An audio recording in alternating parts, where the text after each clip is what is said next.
పల్నాడు జిల్లా కేంద్రమైన నరసరావుపేటలో YSR Congress party parliament కార్యాలయం నిర్మాణ పనులు వేగంగా జరుగుతున్నాయి. ఈ నెల 14న వైసీపీ పార్లమెంట్ అభ్యర్థి అనిల్ కుమార్ యాదవ్, ఎమ్మెల్యేలు, నాయకులు ఈ కార్యాలయాన్ని ప్రారంభించనున్నారు. పల్నాడు రోడ్డులోని ఎస్ఎస్ఎన్ కళాశాల ఎదురుగా ఈ కార్యాలయం రెడీ అవుతోంది.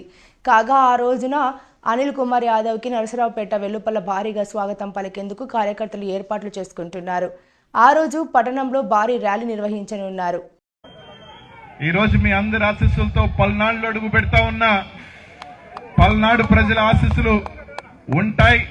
మీరు దీవించినట్టే, మీరు నా వెంట నడిచినట్టే, మీతో కలిసినట్టే ఇంకో ప్రాంతానికి, మనసున్న ప్రాంతానికి కూడా పోతా ఉన్నా. పల్నాడు ప్రాంతానికి తప్పకుండా వాళ్ళ ఆశీస్సులు కూడా పొందుతా.